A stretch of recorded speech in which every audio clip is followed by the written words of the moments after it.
Good morning my dear students. कैसे हैं आप लोग? अच्छी तरह से। आज हम अपने थर्ड ईयर के स्टूडेंट्स के साथ कल का जो हम डिस्कस कर रहे थे मैक्स वेबर का कॉन्सेप्ट वो आगे बढ़ाएंगे। किस चीज़ पे हम लोग चर्चा कर रहे थे कल?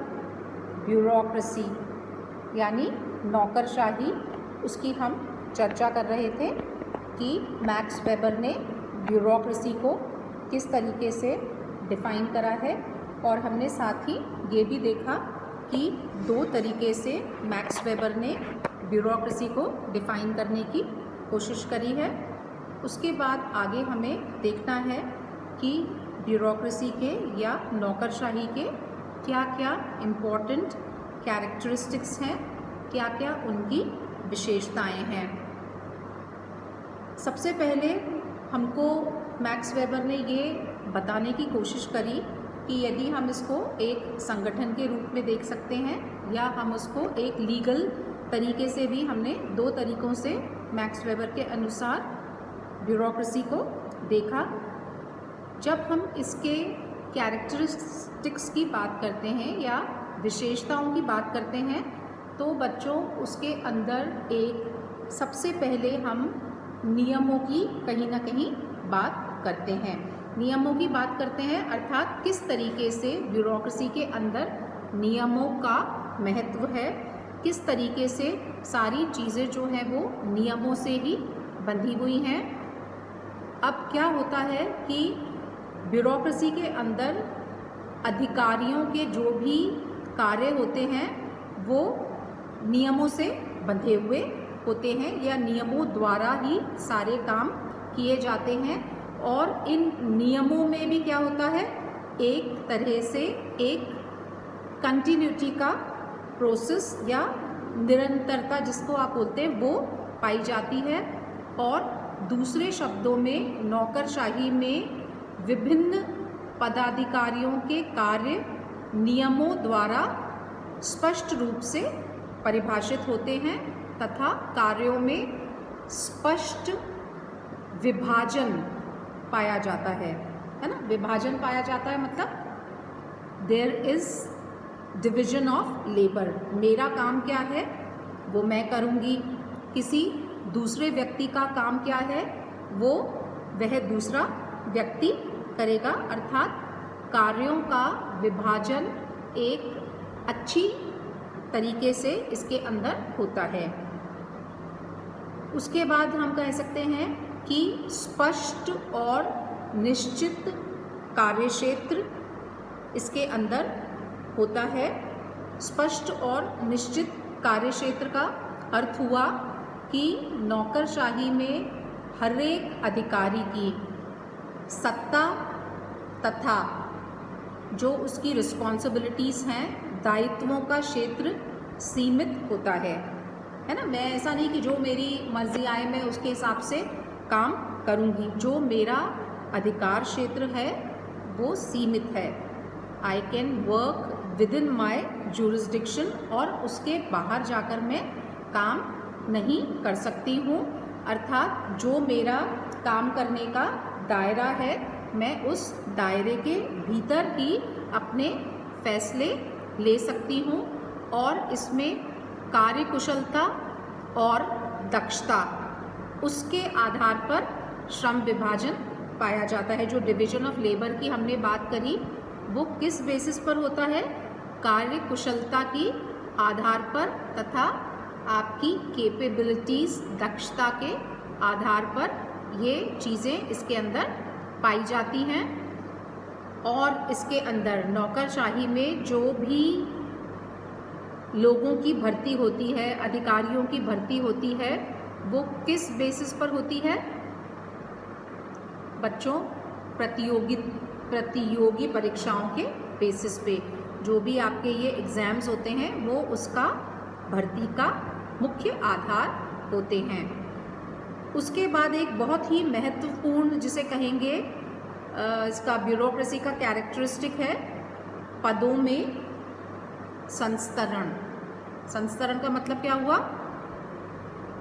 जो भी पद हैं उसके अंदर या उन पदों के अंदर we can see a clear cut hierarchy, है ना। हायरार्की का क्या मतलब होता है? कुछ पद ज़्यादा ऊंचे उच्च हैं और कुछ पद जो हैं वो उसके नीचे आते हैं। तो एक हायरार्कियल अरेंजमेंट ब्यूरोक्रेसी के अंदर हमको क्लियर कट हायरार्कियल अरेंजमेंट हमें ब्यूरोक्रेसी के अंदर देखने को मिलता है। अर्थात जो विभिन्न पद होते हैं वो उच्चता तथा निम्नता इसके क्रम में अरेंज रहते हैं या संगठित रहते हैं, परंतु निम्नता से उच्चता की ओर कुछ भी हमको, जैसे मान लीजिए कहीं कुछ परमिशन लेनी है या कुछ हमको कुछ काम के लिए अपने को गाइडेंस लेनी है, तो वो निम्नता से उच्चता की ओर ले सकते हैं। जो लोअर कैडर का व्यक्ति है वो अपने से हायर कैडर के व्यक्ति से परमिशन लेगा। उसके बाद है एक दूसरा कैरेक्टरिस्टिक, तकनीकी नियमों तथा आदर्श प्रतिमानों के आधार पर अधिकारियों के व्यवहार पर नियंत्रण। क्या होता है इसके अंदर बच्चों? ब्यूरोक्रेसी में, नौकरशाही के अंदर जो भी अधिकारियों के, सभी अधिकारियों के पदों के कार्य तकनीकी नियमों द्वारा नियंत्रित होते हैं। तकनीकी नियमों द्वारा नियंत्रित का क्या मतलब हुआ? मतलब कोई भी अधिकारी जो है वो मनमाना व्यवहार नहीं कर सकता है। किस तरह का व्यवहार उसको करना है? जो कि उससे एक्सपेक्टेड है या जो भी व्यवहार नियमों के अंतर्गत आता है उसी तरह का व्यवहार उसको अधिकारी को करना है। I hope you are getting my point dear students. उसके बाद दूसरी विशेषता जो नौकरशाही की है वो है कि प्रशासनिक पदाधिकारियों का उत्पादन के साधनों के स्वामित्व से पूर्ण पृथक्करण। मैं एक बार और रिपीट करती हूँ, ये थोड़ा लंबा चौड़ा वो सेंटेंस आपको लगेगा। प्रशासनिक पदाधिकारियों का उत्पादन के साधनों के स्वामित्व से पूर्ण पृथक्करण। अर्थात जो भी व्यक्ति या जो भी प्रशासनिक अधिकारी हैं, पदाधिकारी हैं, उनका जो उत्पादन के साधनों का स्वामित्व है, मतलब जो ओनरशिप है, उनसे उनको अलग ही रहना है, उनसे उनका पृथक्करण है। They do not own those means of production, ऐसा कहा जा सकता है। उसके बाद एक हम नौकरशाही की विशेषता कह सकते हैं कि बाहरी अंकुश की कमी। अर्थात नौकरशाही संगठन बाहरी दबावों तथा अंकुश से मुक्त होनी चाहिए। ऐसा नहीं कि कोई बाहर के जो प्रेशर्स हैं उससे हमें अपने काम करने के ढंग में परिवर्तन लाना पड़े, ताकि नियमों के अनुसार निष्पक्ष रूप से सभी अधिकारी अपनी सीमाओं के अंदर कार्य कर सकें। यदि बाहर से कोई हमारे ऊपर प्रेशर आएगा तो जो भी अधिकारी हैं वो अपने नियम के दायरे में बच्चों काम नहीं कर पाएंगे। इसलिए there should be no external pressure, और हमको जो भी रिटन नियम हैं, कायदे कानून हैं, उन कायदे कानूनों के अंदर रहकर ही अपने कार्यों का संपादन करना है।